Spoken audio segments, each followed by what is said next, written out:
Today we're going to have a look at what happens in a kitchen fire and show the Canberra community what they can do and what tools they have at their disposal to safely put it out and what not to do. Just how dangerous can kitchen fires be? They can be very dangerous, and they are the common cause of structure fires in Canberra at the moment. Of course, there are other devices which I'll speak about which can cause fires, not just cooking. And we're going to see a fire blanket used. Why is that effective? It's a cost-effective and safe way of putting out a fire early so that the fire doesn't develop into a larger structure fire, putting the property and the families at risk. And we're also going to see what happens when you put water on a fire. Can you explain what happens when you do that? When water and oil don't mix very well, especially when the oil's very, very hot, what they do is it generally causes an explosion of sorts, which tends to intensify the fire and make it a whole lot worse. Is that people's general reaction to do that? I mean, I guess they're panicking, they're like, oh, water's going to put it out. Is that what you tend to see people do? It's a common thing and a natural reaction, but it's certainly, when you're talking about cooking fires, it's the worst thing you can possibly do. If people don't have a fire blanket in their home, why is it important that they get one? Because it's the only way to quickly and safely put out a fire before it develops into a worse condition. And we're about to see a fire extinguisher as well. Can you explain a little about that? Fire extinguishers are another way of doing it. You don't have to get quite as close to the fire. You do need to use a little bit more care because it does have a discharge and can push the fire one way or the other. But as long as you're careful and you can get it when it's small, it's safe. When should we be calling 000 when a fire is broken out? Always. If a fire has occurred, call 000. You don't know how bad it might be. You don't know what byproducts there are in the air of your home. So we'll come along, make sure it's all cooled down, safe, and that the home is safe to occupy again.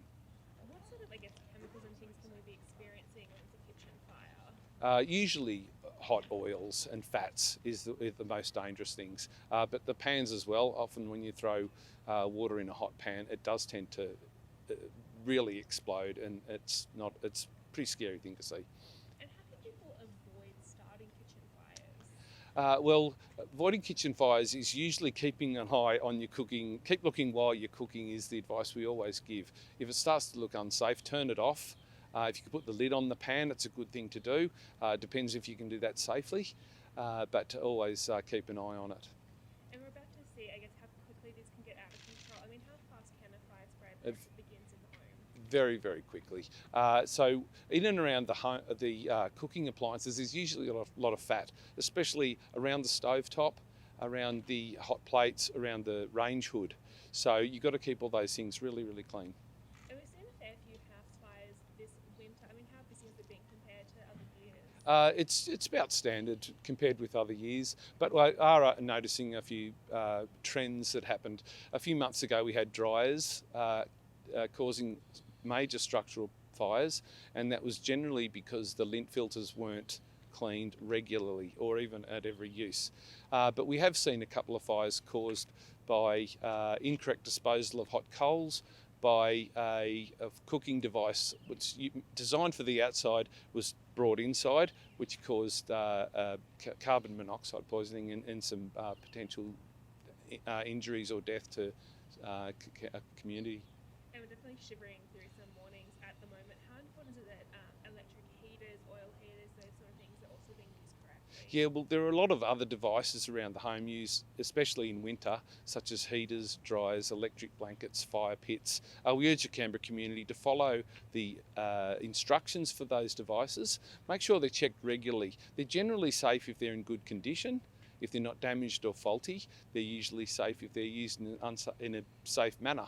Where you overload power boards, where you put close to heaters, where you sit too close to fireplaces or fire pits, that's where the damage can happen, and we're trying to make sure the Canberra community is most safe this winter. Are there any good resources the community can go to sort of find a checklist of what they should be looking out for? Absolutely. There's a home fire safety page on the ACT Emergency Agency website, and the community can visit that website to learn more.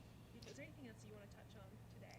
Well, obviously, apart from the appliances that we mentioned before and using those safely, we always urge Canberrans to check their smoke alarm, make sure it's working so that it can alert the community to fire or smoke in the home as early as possible.